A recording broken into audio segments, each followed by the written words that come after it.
Hello. Hello, how are you? We're good, ready. Excellent. Hello. Oops. Hi, Kelly. Hey. Hello, everyone. Hi. Hello, everyone. Hello. Hi, everyone.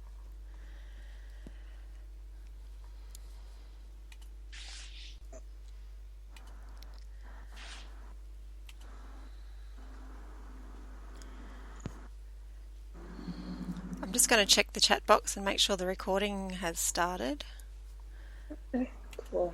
Yeah. Get to the page we're starting.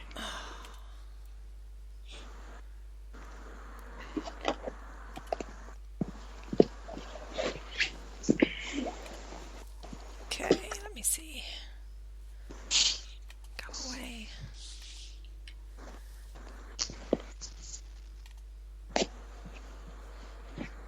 Oh, okay.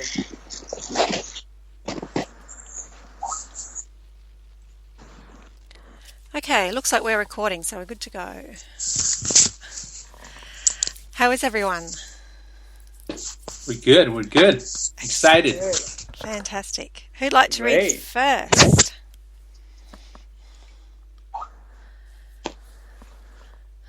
Kelly, how'd you go? Did you find your page? Would you like to read first? Okay. Sure. It's we're supposed to be on 131. Yep. Okay, great. All right, got it now. Okay. Chapter 7, Organized Planning. The crystallization of desire into action. The sixth step towards riches. You have learned that everything man creates or acquires begins in the form of desire. That desire is taken on the first lap of its journey, from the abstract to the concrete, into the workshop of the imagination, where plans for its transition are created and organized. In Chapter 2, you were instructed to take 6 definite practical steps as your first move in translating the desire for money into its monetary equivalent. One of these steps is the formation of a definite practical plan, or plans, through which this transformation may be made. You will now be instructed how to build plans which will be practical, viz. ally yourself with a group of as many people as you may need for the creation and carry out of your plans or plans for the accumulation of money, making use of the mastermind principle described in the later chapter. Compliance with this instruction is absolutely essential. Do not neglect it. B. Before forming your mastermind alliance, decide what advantages and benefits you may offer the individual members of your group in return for their cooperation. No one will work indefinitely without some form of compensation. No intelligent person will either request or expect another to work without adequate compensation, although this may not always be in the form of money. C. Arrange to meet with the members of your mastermind group at least twice a week, and more often if possible, until you have jointly perfected the necessary plan or plans for the accumulation of money. D. Maintain perfect harmony between yourself and every member of your mastermind group. If you fail to carry out this instruction to the letter, you may expect to meet with failure. The mastermind principle cannot obtain where perfect harmony does not prevail. Keep in mind these facts. First, you are engaged in an undertaking of major importance to you. To be sure of success, you must have plans which are faultless. Second, you must have the advantage of the experience, education, native ability, and the imagination of other minds. This is in harmony with the methods followed by every person who has accumulated a great fortune. No individual has sufficient experience, education, native ability, and knowledge to ensure the accumulation of a great fortune without cooperation of the other people. Every plan you adopt in your endeavor to accumulate wealth should be the joint creation of yourself and every member of your mastermind group. You may originate your own plans, either in whole or in part, but see that those plans are checked and approved by the members of your mastermind alliance. The first plan which you adopt does not work successfully. Replace it with a new plan. If this new plan fails to work, replace it. In turn, with still another, and so on, until you find a plan which does work. Right here is the point at which the majority of men meet with failure, because of their lack of persistence in creating new plans to take the place of those which fail.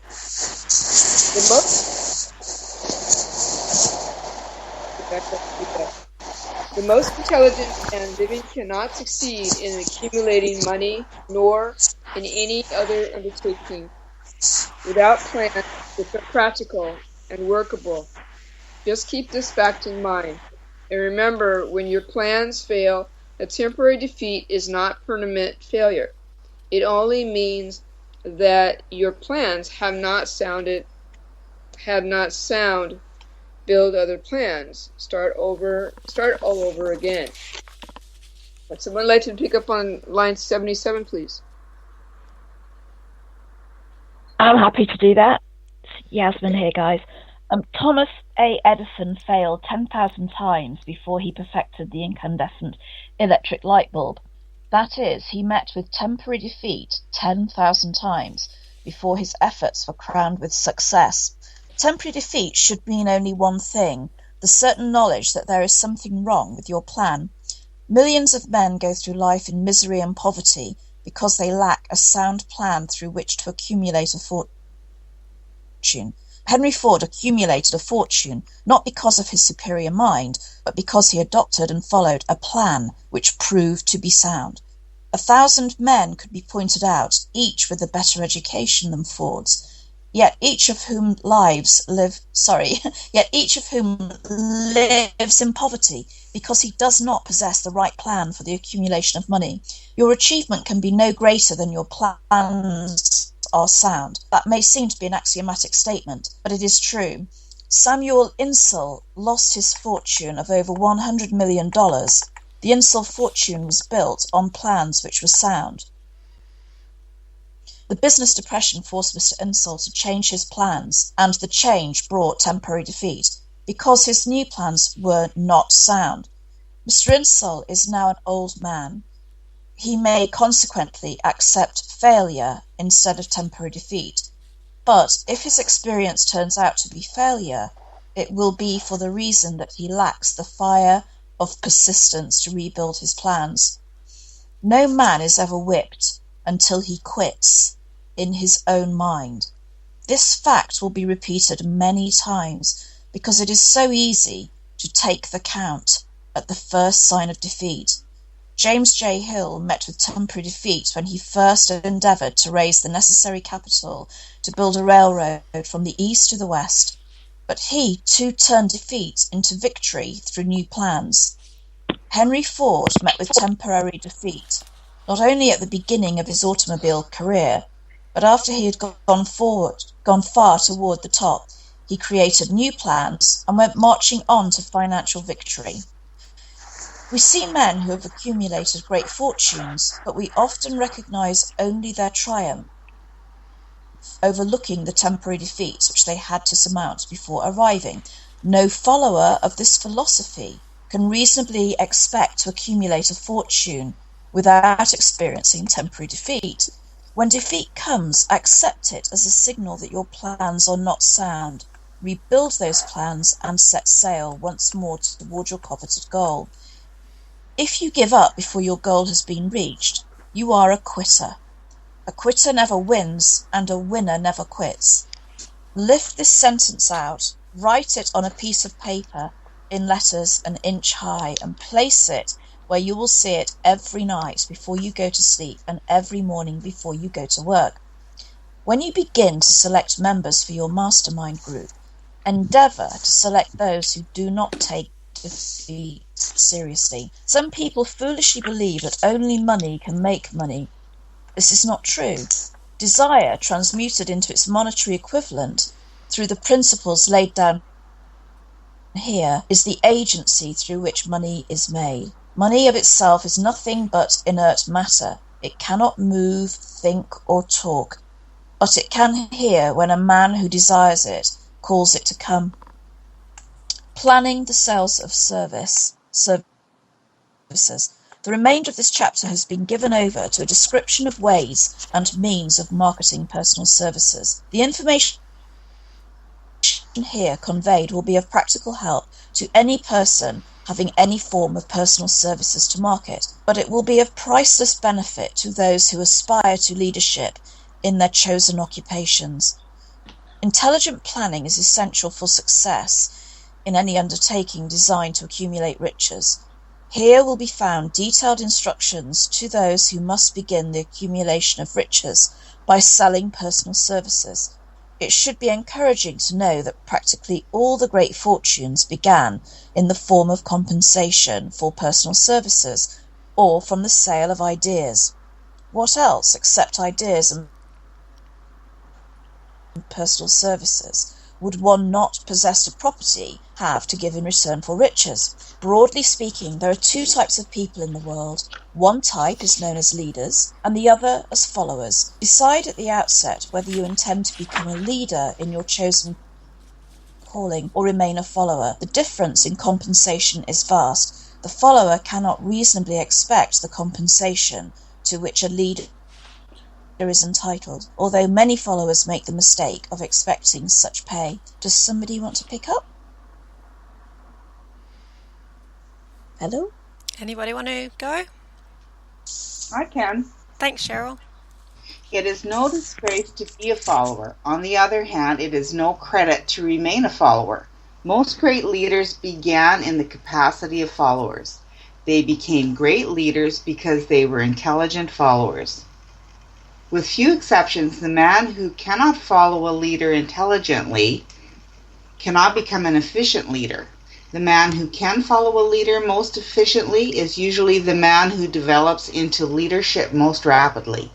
An intelligent follower has many advantages, among them the opportunity to acquire knowledge from his leader. The major attributes of leadership. The following are important factors of leadership. Number 1, unwavering courage based upon knowledge of self and of one's occupation. No follower wishes to be dominated by a leader who lacks self-confidence and courage.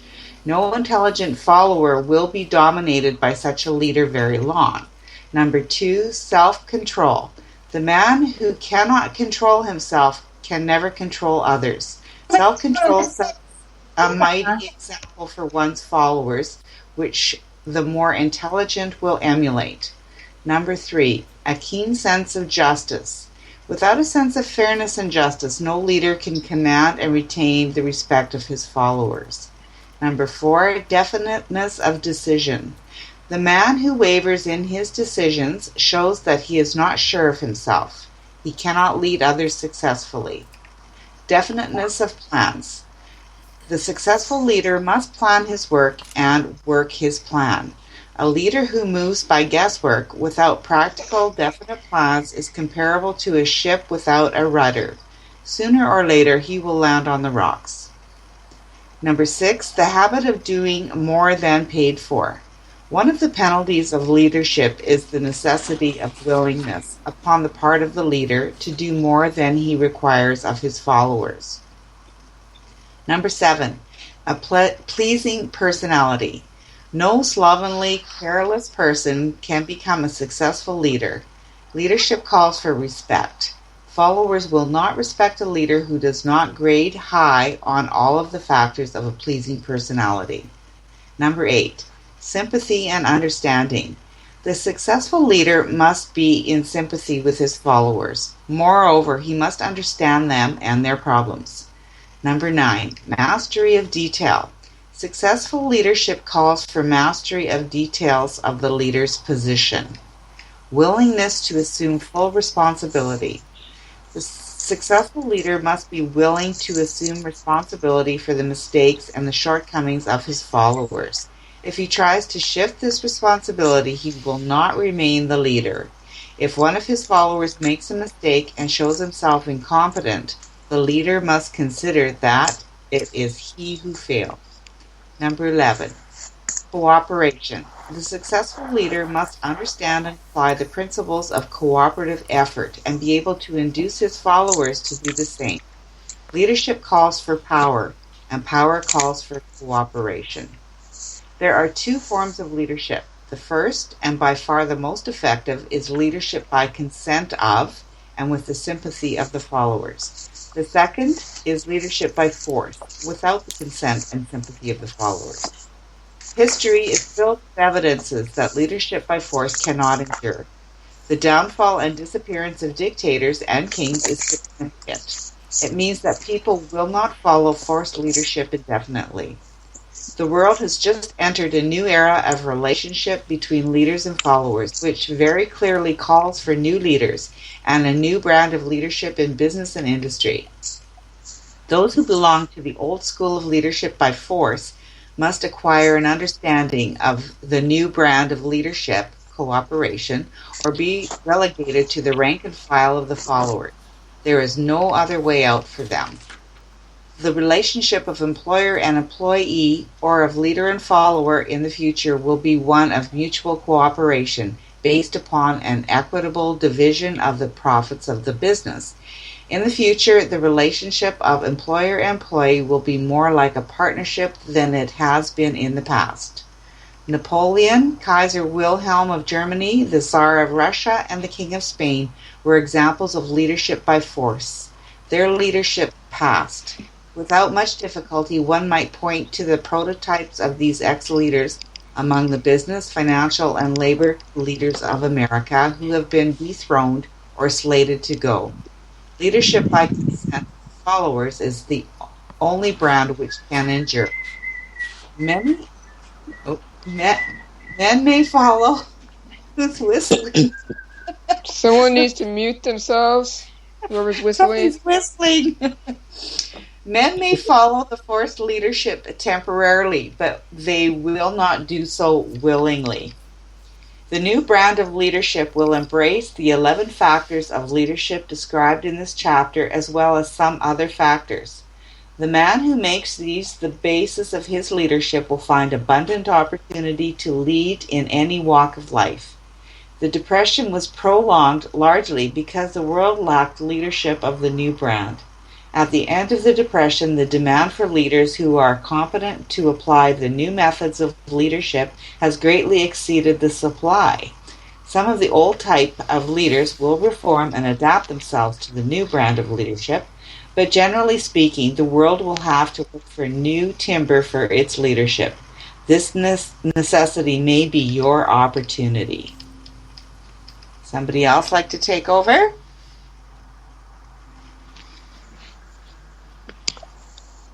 If not, I don't mind reading more. I'll go if no one else wants to. I can do it. Thanks, Maggie. The 10 most causes of failure in leadership. We come now to the major faults of leaders who fail, because it is just as essential to know what not to do as it is to know what to do. Inability to organize details. Efficient leadership calls for ability to organize and to master details. No genuine leader is ever too busy to do anything which may be required of him in the capacity as leader.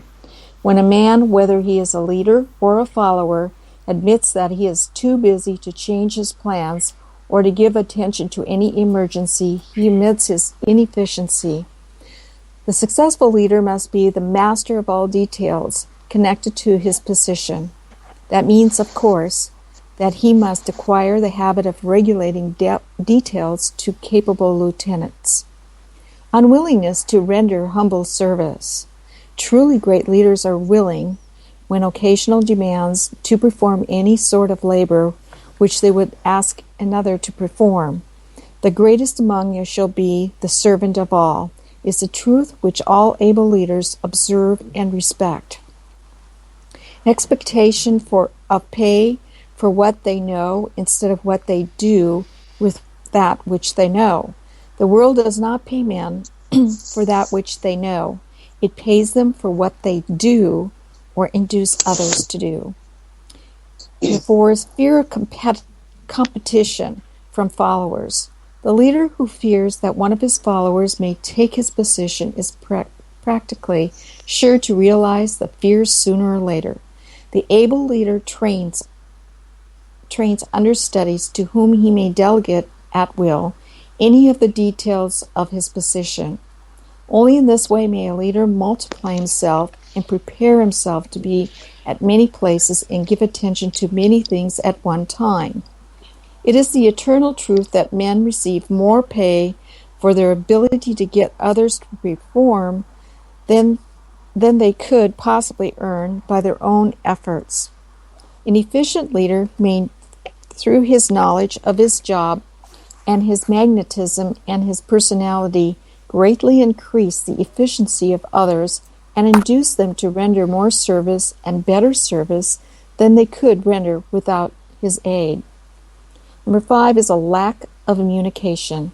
Without imagination, the leader is incapable of meeting emergencies and of creating plans by which to guide his followers efficiently.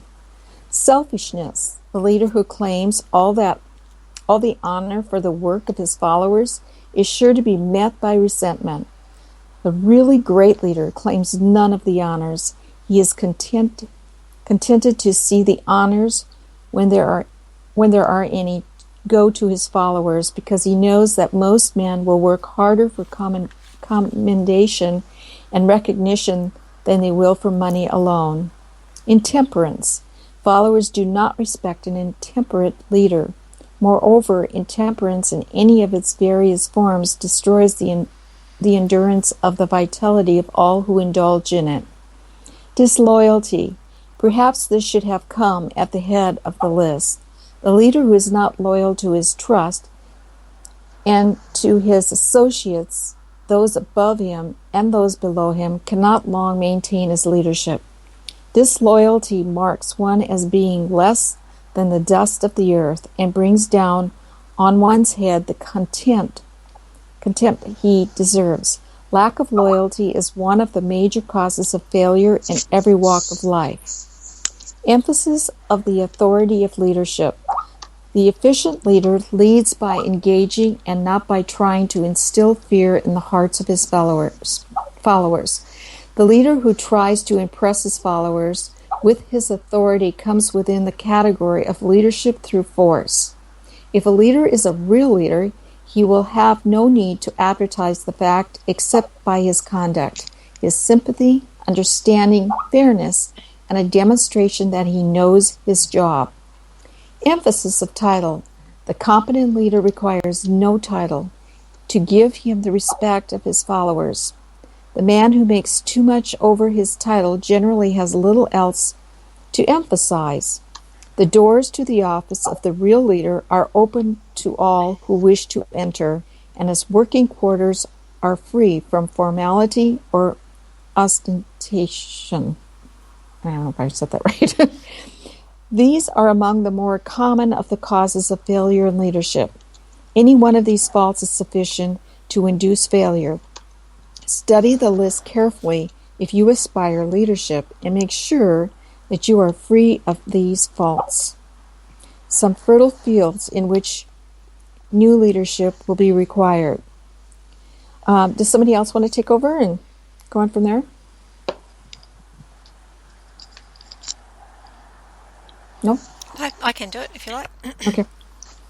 Before leaving this chapter, your attention is called to a few of the fertile fields in which there has been a decline of leadership and in which the new type of leader may find an abundance of opportunity.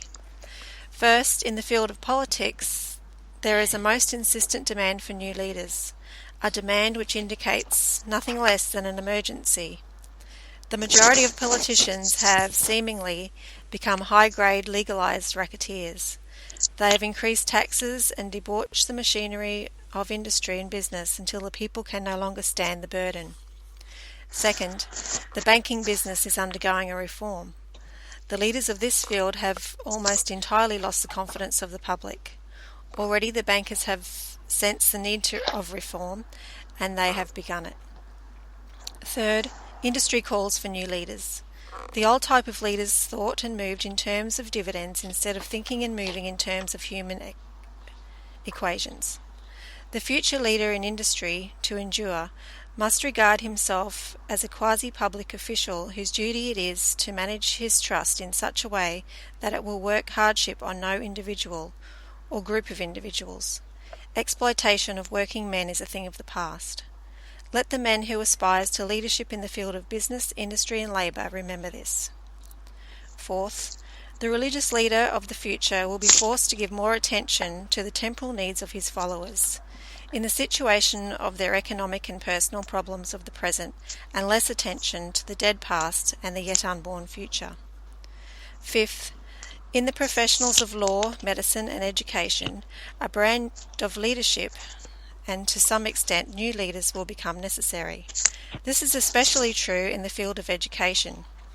The leader in that field must, in the future, find ways and means of teaching people how to apply the knowledge they receive at school.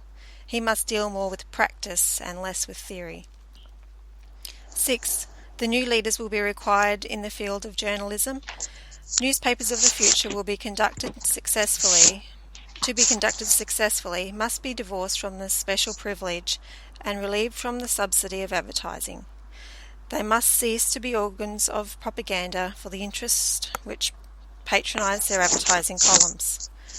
The types of newspaper and publishers' scandals and lewd pictures will eventually go the way of all forces which debauch the human mind. These are but a few of the fields in which opportunities for new leaders and the new brand of leadership are now available. The world is undergoing a rapid change. This means that the media through which the changes in human habits are promoted must be adapted to the changes. The media here described are the ones which, more than any others, determine the trend of civilization. Okay, let's go back to the start and dissect it.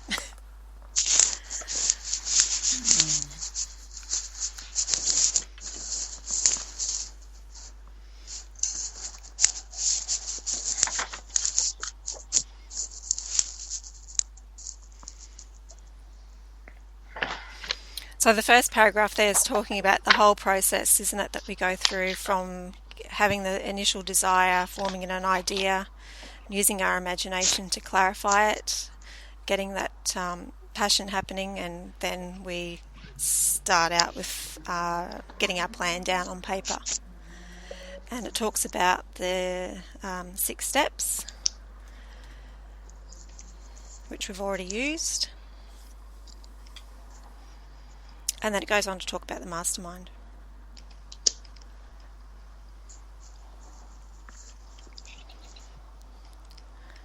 Does anyone here have a group of people that they mastermind with for their own personal businesses?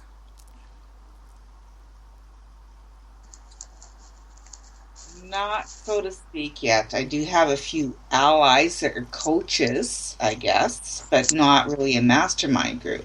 Yeah, I guess that you would call a coach a mastermind partner because they have an interest, they're being compensated, so that comes under some of the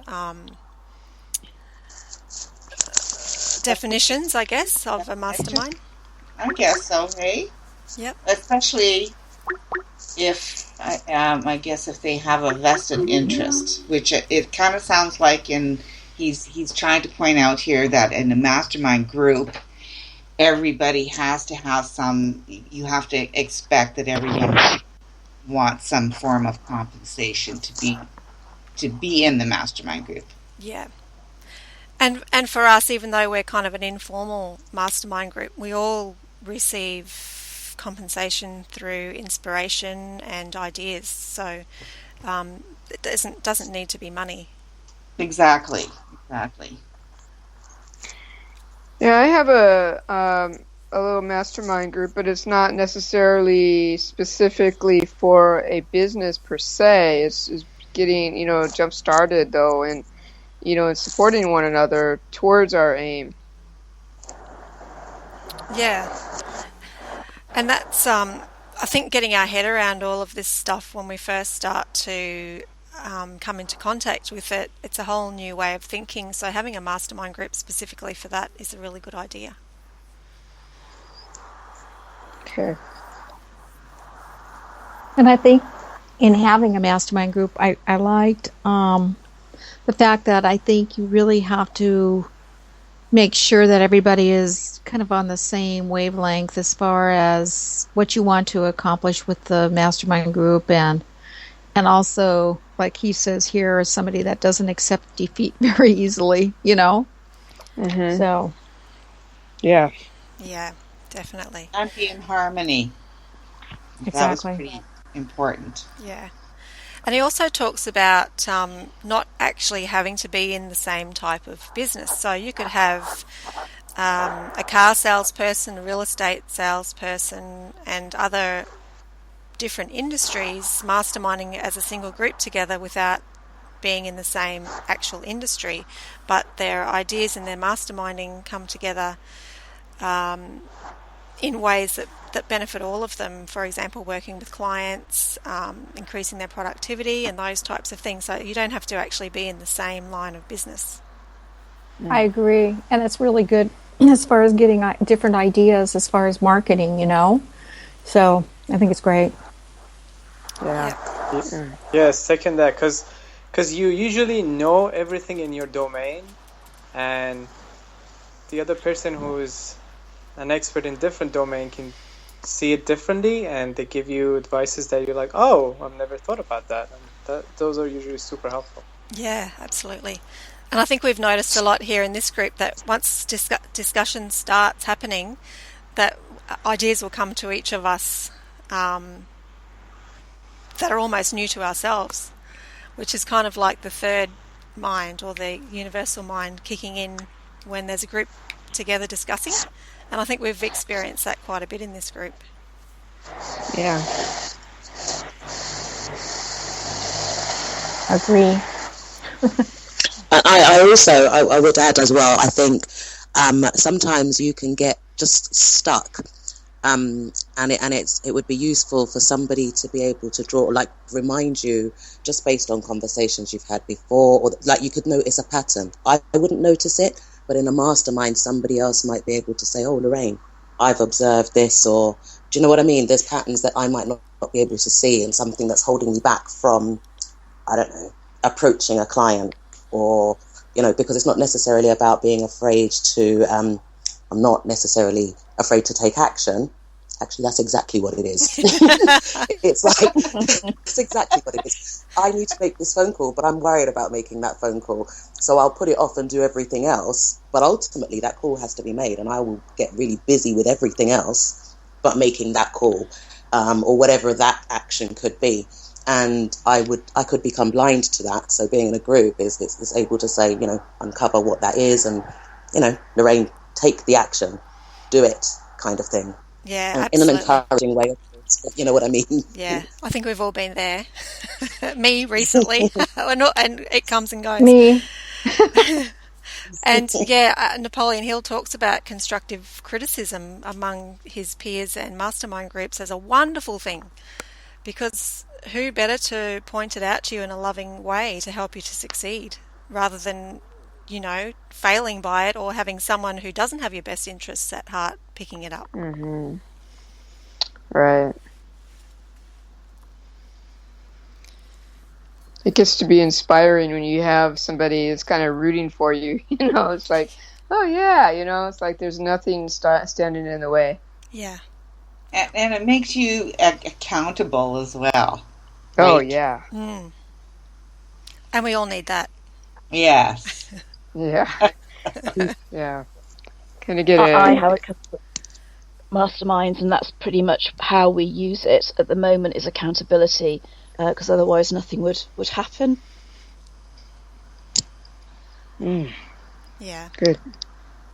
I like the way he goes on and talks about how it's not actually the goal or chief aim that fails when you come up to against temporary defeat, it's the plan. So if we can just get our head around that and just change the plan and not feel as though our goal has become inadequate or not achievable, and just change the plan and continue to move forward, that's a good way to think. What came to me in that was thinking about it's something outside of myself being the failure or the defeat. It's not me that's the failure, it was the plan that's the failure. I like that. Yeah, that really hit me. And I'm That paid. is so powerful. It is. You know, the other It is. thing about that is that, I mean, a lot of times we think, well, maybe I just need to do a little bit of a smaller goal, you know, because this just isn't working, or maybe I'm just afraid of that and I just can't achieve it. And when you really get to know what Napoleon Hill is really saying, and you start understanding it, it just, I mean, it's just like this light goes on, you know, for me anyway, it has. It's just, and I've read this before. This is what's so interesting for me. It's just since Bob Proctor's Think and Grow Rich seminar, it's just like everything just sounds different to me. And I'm hearing it so different, you know, and I guess I'm understanding it to such a greater degree. It's not that I understand everything yet, and I know that for me, it's one of the things is the persistence of really sticking to everything, and that's one of my primary things that I'm really working on for myself right now, is just to be continually, or the persistence and continually read my affirmations, my definite purpose. I mean, I do, but I'm kind of like I do it, but I do it sporadically throughout the day. I really want to get consistent on all of these things, and I think that really helps, and it really starts solidifying what that plan or your plan is, and then you start thinking, well, maybe I need to, and I think that's where that comes, and that's where you start thinking is like, no, it's this goal, this is my burning desire, this is where I want to go, this is what I want to achieve, and but you start understanding that it's my plan. I gotta, you know, either do something different here or look at my plan again, and what am I doing that's, you know, not working. So I just think all those things just really start coming together when you really start understanding. Yeah, I agree. Actually, in line 93, it says your achievement can be no greater than your plans are sound.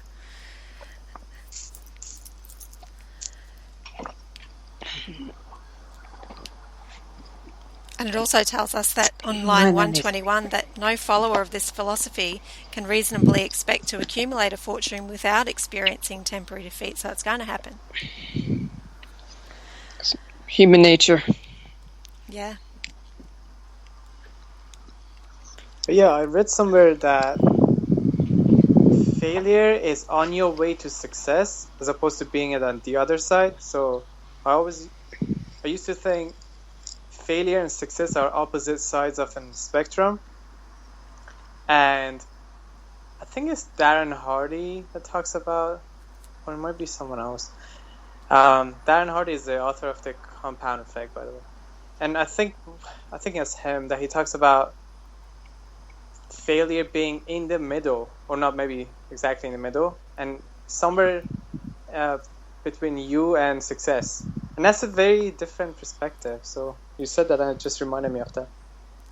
Yeah, that's a good viewpoint. I kind of see it in my mind as a staircase, and each step is a failure that you've been able to learn and grow from, and eventually it gets you to the top of the staircase where your definite goal is.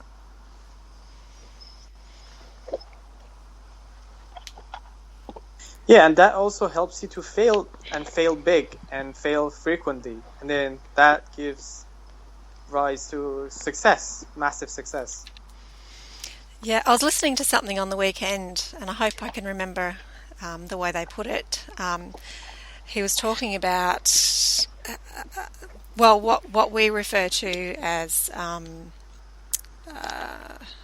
relativity, because we know the law of relativity. So he was talking about how people judge themselves poorly because they've tried something and they've failed, so they feel really bad about themselves. But relative to the person who didn't try anything at all, they're actually much better off. They've learnt something, they've gotten out of their comfort zone, they've faced fear, they've done so many things, but they're feeling terrible about themselves because they failed. But relative to the person who didn't try it at all, they've made a huge success, really. That's a really good way of looking at it. You have to feel worse about not trying at all, I would think. If you're conscious at all, right? Yeah. When you look back on your life, you wouldn't want to be looking at a life where you didn't attempt anything. Exactly. I found something really interesting on line 137 where he says, desire transmuted into its monetary equivalent through the principles laid down here, or just that part there actually, desire transmuted into its monetary equivalent. So what does he really mean there? Like, is he saying that to the amount of desire you have is the amount of money that you can earn? Because he says monetary equivalent. Because yes, I know that everything he puts in here very specifically and words it very specifically to mean. Yeah, if you dig deep enough. Sometimes you just kind of gloss over them because you don't understand what he's saying. And I think you're right, Nicole. That's probably really important. And I'm not getting it either. Well, I've noticed that all of the words that are all in caps, the letters are all capitalized. That's could be a good clue for us. Yeah, definitely. But those that have fallen down into defeat and have a hard time picking themselves up or choose not to, sounds like a tendency for defeat has become more of a hidden jumping to conclusion perspective, point of view. And once that's challenged, like being able to let go of the feeling like, that it's got to be one way or a certain way, then your mind gets expanded and broadened, and then you can be able to rise above again. And I think maybe, to me, this whole paragraph has to be taken into account, like not just one sentence at a time. Like, I think he's trying to say that you don't need to have money to make money, and as a matter of fact, money is inert matter. If there's no desire behind it, it's not going to do anything on its own. What do you think? Yeah, and the law of, may not be a law, but the idea of transmutation, it's all energy, really. So our desire and our thoughts and our imagination are energy, and money is energy, and so we're just transmuting. Exactly. But since you've picked it up in this paragraph, it's the first time I've actually, even though I read this, it is actually now, God, my brain is, the first time I've ever considered desire, and then, its monetary equivalent. Like, wow. Like, wow. And so how big is my desire? Maybe I need to go back and look at that. Because, the two are not the same, if I'm honest. I'm thinking that I'm saying I've got the desire, but and then I've got this sum of money that I want, and they're not the same. I know they're not the same. Good point. So that's quite interesting. Good point. Something for us to analyse. Because if our desire isn't as strong as the money that we want to attract, we might need to work on our desire.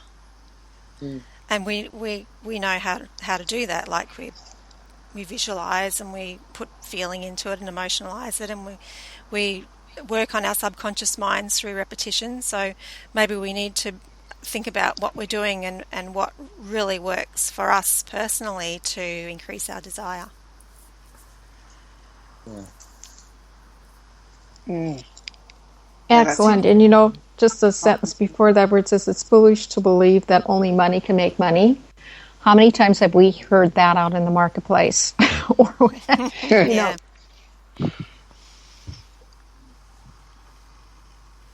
Yeah, I heard something else the other day, or someone someone posted in our group photo which said, I can't remember exactly, but the point of it was, wealth is determined by your state of mind. And that's so true. And desire is part of that, and belief.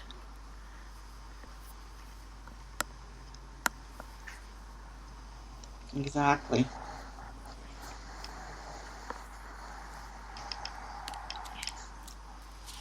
Evening, guys. How's everyone? Hi, Christos. Hi. Hi. Hey, Christos. Sorry I came on late. Just finished work. Absolutely brilliant. It sounds like you've got an invincible mind working amongst you tonight, which is brilliant to hear. That thing about desire that you're talking about, one of the first things, the thing that it talks about when you start looking through it, that thing about burning desire, the burning desire I've figured out through personal experience, and I believe it differs with everybody else as well, depending on whether you've defined exactly what you want to do with what you have, is, thank you, Yasmin, it's to do with, once you've defined exactly what you want, that's where your definite desire comes into it. So you say to yourself, right, I've got two options. Do I go for this or do I go for that? This is where you start listening to the inner side of you. This is where you start listening to yourself. Once you make that decision, a constant repetition of what exactly you want becomes your burning desire. Now, a decision and the desire for money is not necessarily the desire for money. And this is the queer thing that I've recently been altering my paradigm about. See, when I started looking at all of this stuff, it was a case of, I need to make money so I can do this, I can do this, I can do this. Now, in a way, that hasn't really changed, in that I want money, but it's not to get a car. It's not to go on the Orient Express. If you haven't looked at the Orient Express, please look at it. You will want to go on it. But it's not, what I figured out was, and this is what a lot of you are saying it, but you're not hitting it. So I'll hit it and see how that develops, which is, I am at where I am now. Where I want to be, that frequency where I want to be is that want, which is, for example, a trip on the Orient Express. And the question I asked myself was, all right, when I look at it, a trip for my partner and I on the Orient Express will probably be around the range of about, say 26,000 euros from London down to Istanbul, okay, for the both of us. What if that cost 10 cents? And it sort of actually made me think. I thought, ooh, that's a bit uncomfortable. But the 10 cents was uncomfortable. And I thought, why? And then recently I've been reading Wayne Dyer's book, Dr. Wayne Dyer, and he talks a lot about this, the ego.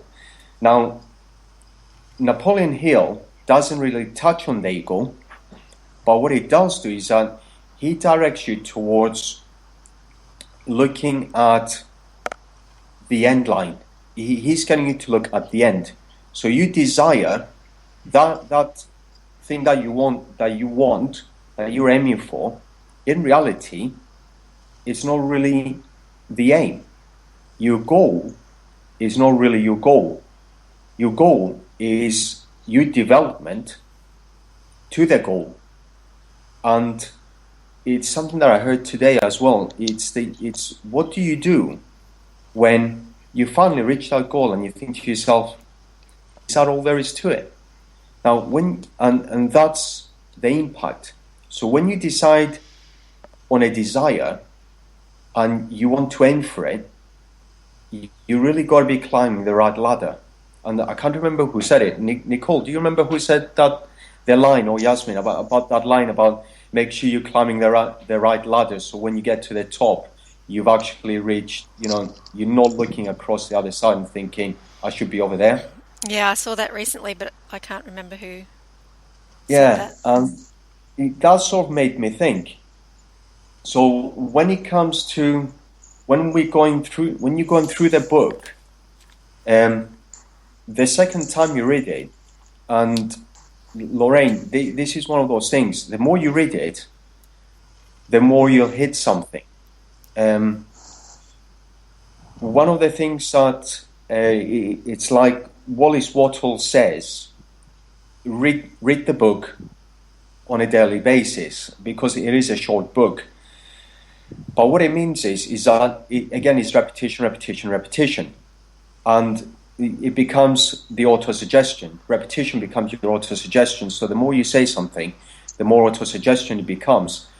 But the auto-suggestion also builds up a burning desire towards a given target. So if you're unsure about which direction you want to go, then that's one of it.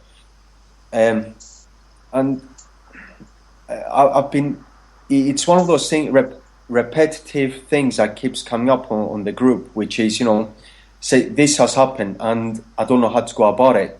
Nicole, you were talking about making a phone call and about making that call and getting over that fear. And I was listening to, I can't remember the guy's name, who's network marketing, who started GoPro, Eric Worre. Yeah, Eric Worre. Worre or War, yeah. Yeah, cheers, Yasmin. That's the guy. And there was a little thing that I was watching a video, and he says a lot of people will get to the point where they want to call, and there's 4 different reasons. Each one of those reasons, in reality, as soon as you look and you listen to what he says, is a terror barrier. It's that fear. And fear is one of those things that we've got to overcome. And I had to overcome that yesterday. I do every now and then a little bit of Forex. And I know I figured out a little system which works. It didn't make me a big gain, but I made a gain of $7. And the system worked. But I wouldn't have got that $7 if I didn't overcome the fear of shaking arms, of actually pressing the button and saying a buy and a sell, and actually working the system to see that the system works, which it did. The point I'm trying to make is, for me to have done that, I had to make a definite decision to press the button. I had to make a definite decision that I was going to do it. And the way I overcame that was by saying to myself, right, what am I doing?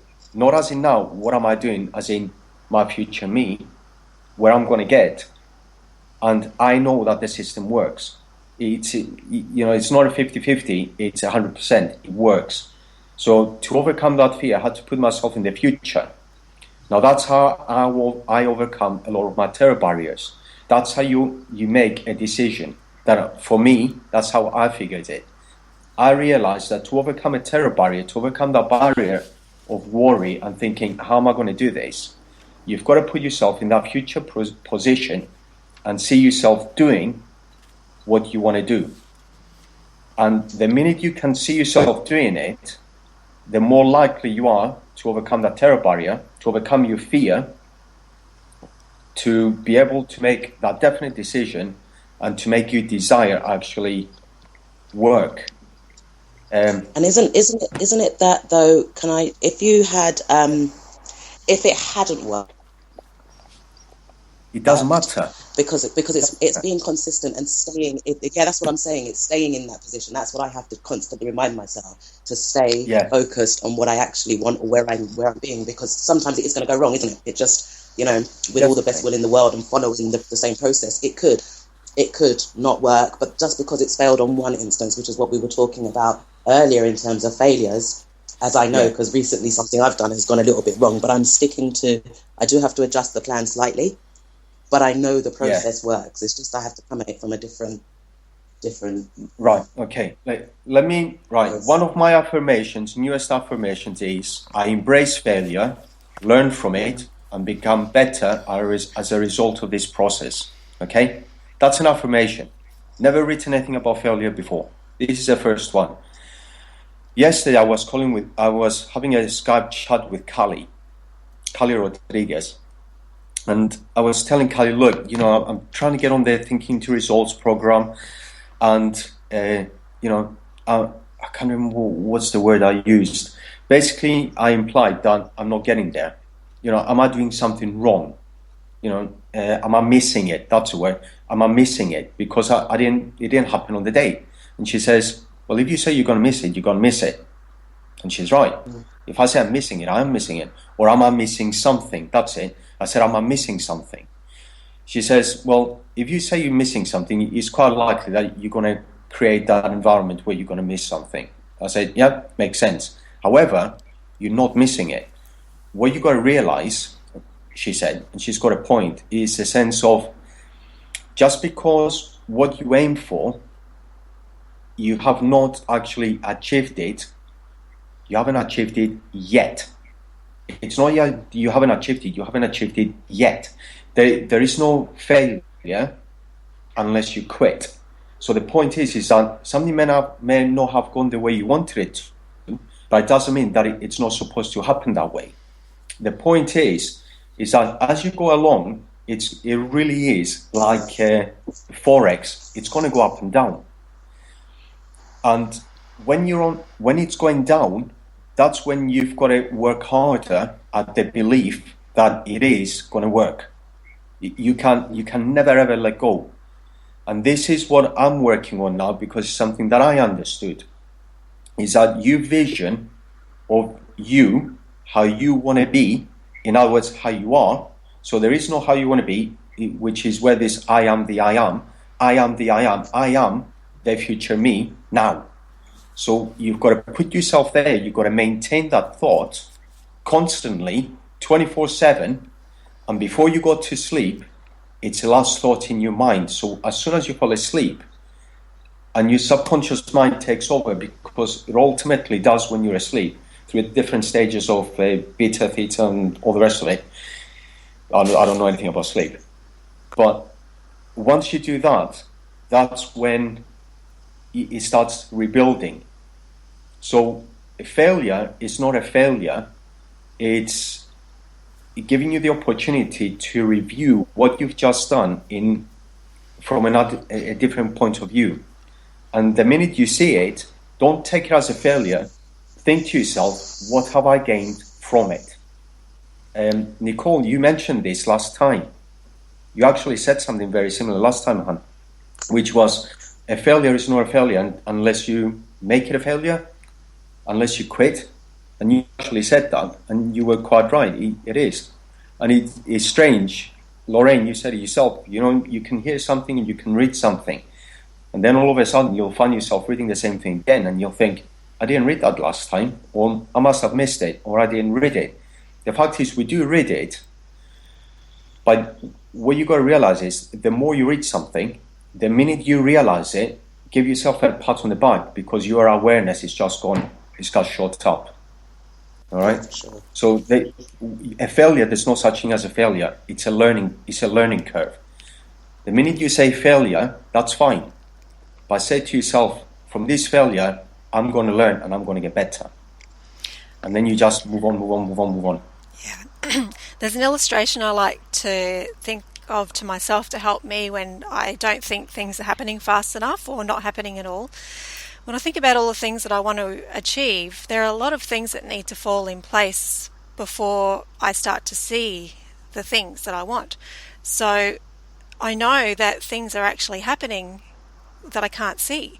So if I have a temporary defeat, say I have an interview with a prospective client and they decide that they don't want to go ahead with me, I could be crushed and decide that, I'm not good enough, I didn't present myself very well, I wasn't passionate enough. I could beat myself up and give up. But I know that I've planted a seed, and also I've planted lots of other seeds that are growing, and I like to actually think of it as a seed under the ground that sprouted and is starting to grow, and it's been growing for weeks and weeks and weeks, but it hasn't hit the surface of the soil yet, so I can't see it. So if I give up, it's going to wither away and die back down to a seed and then eventually go back to dust. But if I keep believing that it's growing, even though it hasn't reached the surface yet and I can't visually see it, it's still happening. But it's just not visible to the eye yet. Yeah. That's the same thing that Callie said to me last night, Nicole. Exactly the same thing. And it reminded me of a story, the one about the bamboo. And the story with the bamboo, you remember this one. You've got to water it for 5 years. But then, in 60 days, it shoots up 5 meters. And the question is, does it grow in 5 years and 60 days, or does it grow in 60 days? And I think that's one of the things that I've got to, like you said, Nicole, is something that I've got to keep reminding myself as well, in that the minute we give up on believing it, the shoot starts to go back down. You've got to keep believing. So it starts coming up until it breaks through. That's You're right. quite right. And things start to line up for you. You know, people might be getting themselves into position to come in contact with you to make something happen. But if you stop believing and stop following it, well, that person goes back to doing what they were doing. They're not being attracted to you anymore. So who knows how long before things can line up again. You know, things are lining up all the time, but once we stop and shut off that attraction, it stops. Wow, this is so good. It actually doesn't stop. It's always working, but for the things that we want, the things that we're focusing on, those things stop. And other things, our worry, things that we're worrying about and things that we're allowing ourselves to think about, they're still happening. Nice way of putting it. Wow. Yeah, that was brilliant. That's pretty good. I'm speechless. That's really great. There's another fine example is that of, nature, or even children that are, developing and growing. They're, when they are without anything stopping them or prohibiting them from, the natural growth, they will, keep trying to roll themselves over, or keep trying to walk before they can walk, doing the crawling and all that. And, they're always, it's always a trial and error, even though it's a little, seems to us, very minor. But it's very similar in nature. And, just like with the, nature, plants, there's, the seedings, from the seeding to the germination to the development. If something happens along the way, in that development stage gets hampered, then it's not going to be able to reach another level to go beyond that. But if it goes, there's the persistence and consistency of the practicing, like the child on the training wheels for riding a bicycle. Eventually, without letting, the defeat take them down, moving through it anyway, and being able to surpass that, changing the cellular memories and creating new ones.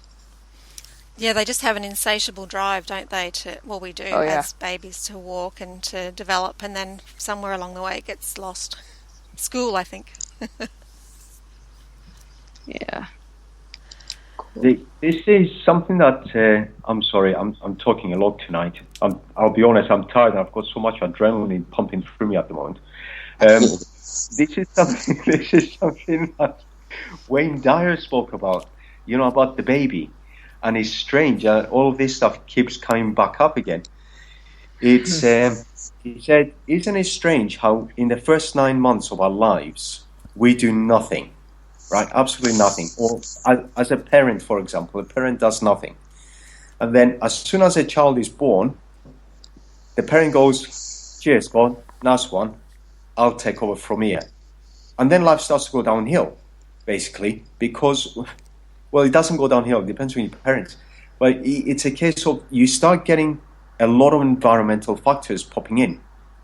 And what you actually want becomes taken over sometimes with what your parents want. You know, they want you to be good. They said to you, go and do this, go and do that, because that's going to get you a good job. You know, study a lot. You know, I went and studied chemistry. I finished chemistry in 1992 when Maggie Thatcher absolutely disabled the UK commerce. We couldn't get a job. You could not get a job. So it just proved to me at that time that it really wasn't one of those things, but I didn't realize it. And it really is one of those cases right now where if I could speak to myself all those years ago, I would go back, get hold of Think and Grow Rich, the 1937 edition, smack myself over the head with it and say, read this now. Now go into the room and read it. And then I'd disappear. And if 1 year later I still haven't read it, I would do exactly the same thing, because it's one of those things that even now I come across lads over here in Cyprus, and I've come across two of them who understand this without having to read it, but they've never written down their goals. And I said to them, what's your target? What's your desire? And they don't know. And they haven't even organized their life how they actually want it. They've got an idea, but an idea is not enough. And you've got to know. And I think that's key. You have to know. And it's only today, bear in mind, I mean, when did we do that? Oh, good grief. When was the first webinar, Nicole? You remember? Must have been November. The first webinar? Oh, the first? I don't know. It was October. Was October the first one? It was October, towards the end of October. Okay. End of October. So we had that webinar in October. Now before that, a year before I started reading this stuff. And it's only today, when I was sitting watching the cameras, I was watching the CCTV cameras, and I thought to myself, I actually know where I'm going now. I understand. I've got a clear idea. And what I'm trying to say is that burning desire actually takes a little bit of time. And I haven't even got a burning desire yet. I can tell you that because I'm still waking up at 10 o'clock in the morning when I'm not working instead of 5:30 and thinking, what am I going to do next? And I think that's when you get to the point where it just hits you like a ton of bricks when you think to yourself, that's what I want to do. This is where I'm heading. And all of a sudden, you're waking up in the morning and you want to get out of bed. You're not thinking to yourself, I want to stay in bed. You're thinking, I want to get out of bed. I want to do this. And the minute you want to do that and you can feel yourself and there's something tugging, you know you're on your way. But the key,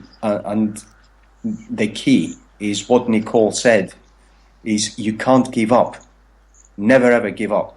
The minute you give up on that thought, on that belief, on saying to yourself, this is where I'm heading, this is what I want, this is what I'm going to have, and this is what I am, the minute you do that, like Nicole said, that little shoot starts going back down again.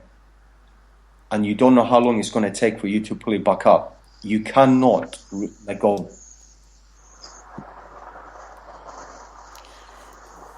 Are you guys also familiar with that idea of burning the ships behind you? Yeah. Yeah, because when I think about burning desire, that's what I think about. Just that putting all the eggs in one basket and just not having the ability to go back. And it's controversial because some very successful people say it's not a good idea to do that because it's just so stressful. And Eric Ward that you talked about, he did that, and he attributes his success to just burning the ships because he didn't have a way to go back, so he knew he had to make it happen.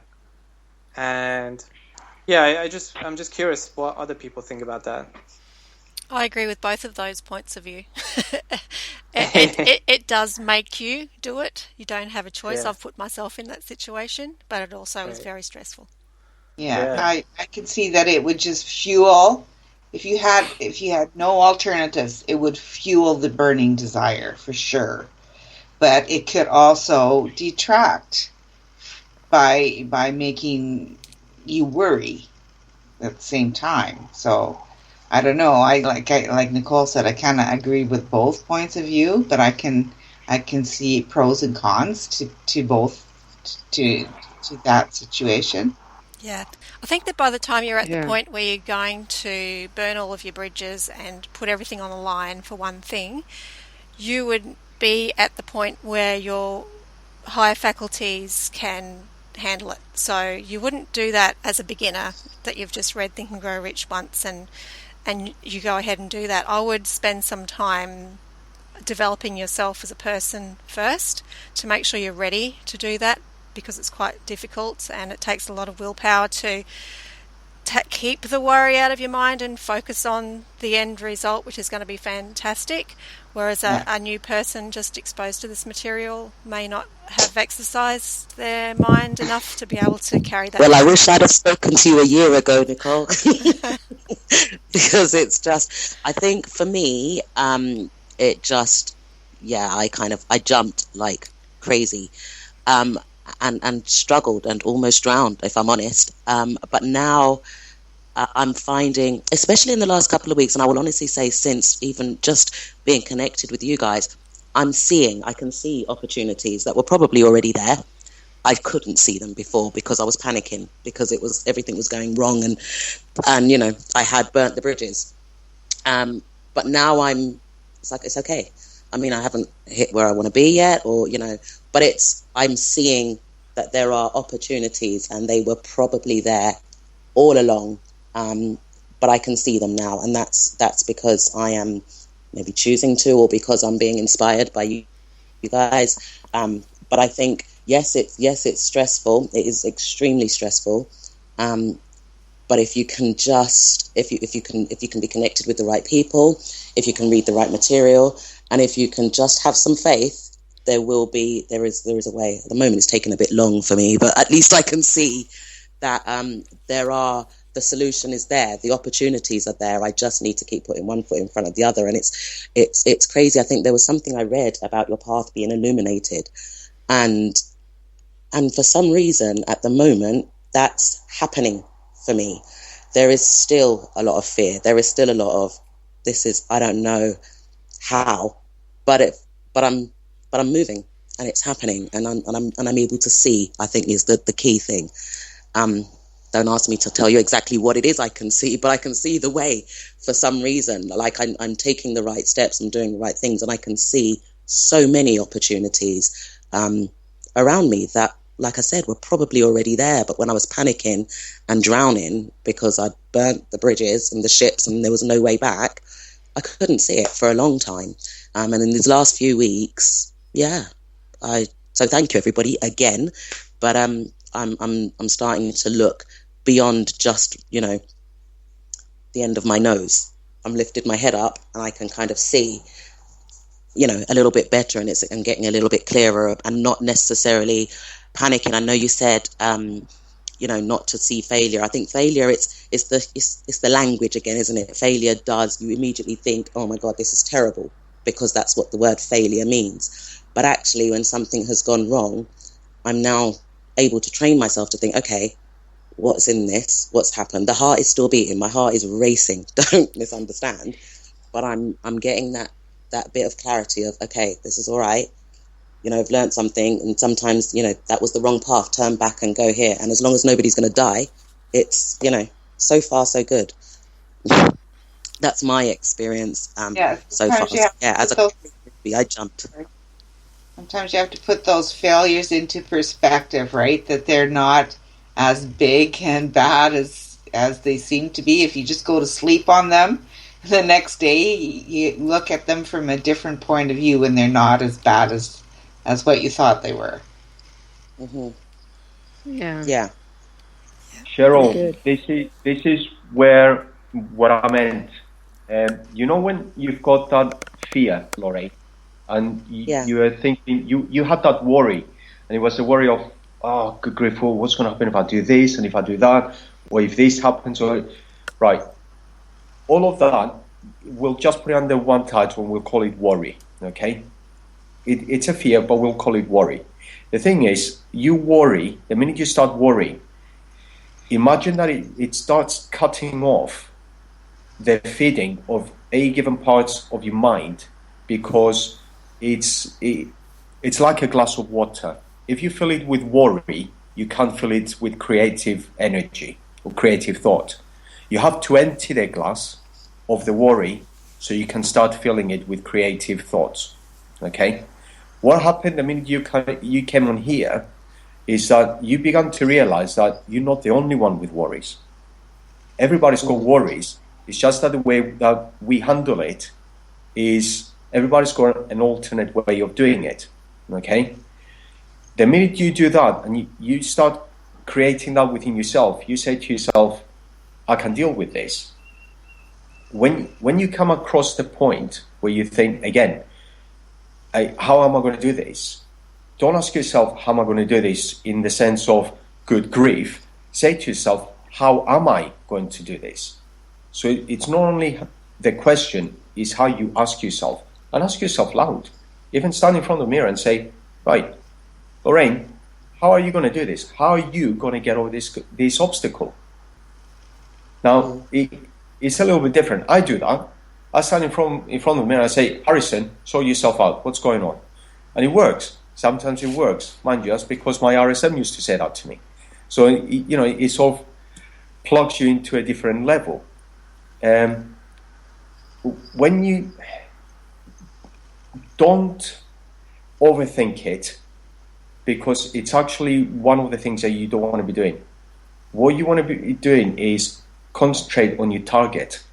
When you concentrate on your target, you become more focused. It gives you more laser focus. And everything to the left and right begins to dematerialize. It falls apart. And like Nicole was saying earlier, you all of a sudden, you start to feel yourself not just getting closer to it, but you're getting closer to it. And regardless of what your target is, you're going to get there. You're not thinking, I'm going to get there. You're going to get there. Now, at the moment, there may be doubts. So what you've got to do is look at the doubt, ask the doubt, what is it that you're worried about? Wait for the answer. Once you get the answer, then you create yourself, if you need, an affirmation. And create that affirmation, that becomes your auto-suggestion.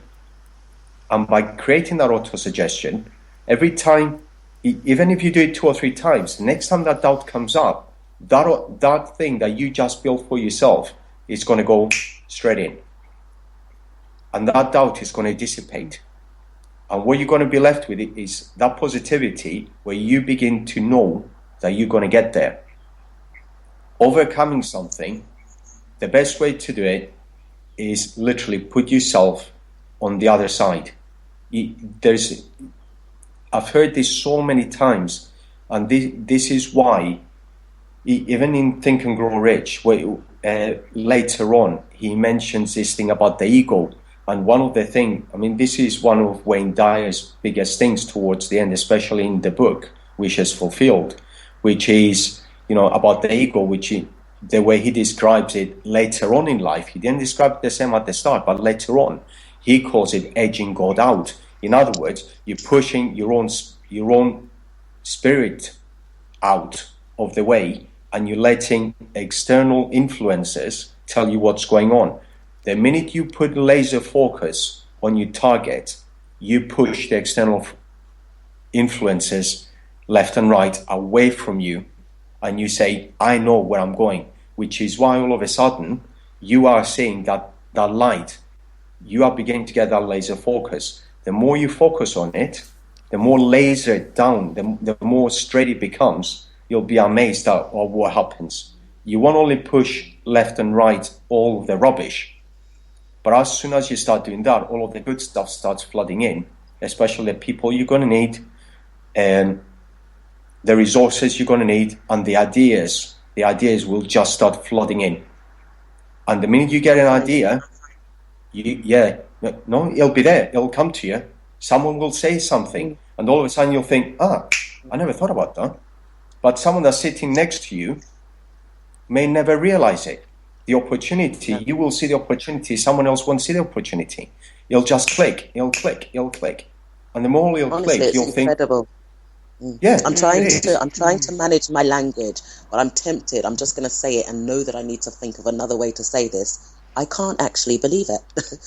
I can't believe some of the things that's happening for me at the moment. And you know, that it's just, and I don't want to say I can't believe it because I know that that's not the correct terminology to use. It's incredible. It's amazing. It's fantastic. It's just like, wow, thank you. In just such a short period of time. And that's happened because, to your point, you know, I've changed the way that I'm thinking. And that's, you know, just being in association with you guys, a Skype message every day. I'll have a look on there and I don't know, it just, yeah, so you're right, is what I want to say. Things are starting to happen. And I want to cling on to that. And there's a couple of things that I need to remember, and I'm sure everybody else in the group as well. It's just staying focused and true to that belief that you already have it right now. I do waver on that sometimes, but that's my focus. I just want to finish up on one point in the major attributes of leadership because we've gone well over the hour. And that's the first one, unwavering courage based upon knowledge of self. And when we realise what we really are and that we have no limitations, we can go ahead with unwavering courage. And I think that it's really important for us to continue to learn, and we're all learning from different sources at the moment, and it's fantastic when we can come together and compare notes with what we've been learning, and our knowledge of ourselves is increasing daily. So I think that's really wonderful. It's been very inspiring. If I hadn't put this together, Han, it wouldn't be happening. Well done to you. Thank you. Yeah, Thanks, thank you. Yes. Thank you. Well, thanks everyone for another great session, and have a great week. Yeah, I'm just wondering, Take care, everybody. Is everyone participating in the Science of Getting Rich next weekend? What is that? I am. The Proctor streaming of the seminar he's doing on the Science of Getting Rich. I am. Yeah? I am. Yeah, I think most of us here are. Okay, cool. Yeah. Cool. I've posted a link on our main group in case any new people who have joined weren't aware of it. So okay. They can join the live stream. Obviously, the main one's sold out, but the live stream's available too. I guess however many people want to attend. Great. Yeah. Okay. Okay. Thank you very much. Awesome. Thank you, everybody. Same time, same place next week. Thank you, everyone. Love that. Thank you. What a great call. Oh, next. Okay. Next week's going to be the seminar. Oh, yes. Right. Okay. So we won't be here next week. Right. No. Thanks, Kelly. That's all right. We'll be in spirit together, and we'll be able to be in touch with each other on the chat. Absolutely. Yeah, exactly. I'm sure we will. Yeah. It's been wonderful. Absolutely wonderful. Talk to you guys later, and thanks so much. Thank you. Bye-bye. Bye-bye. Bye. Bye-bye.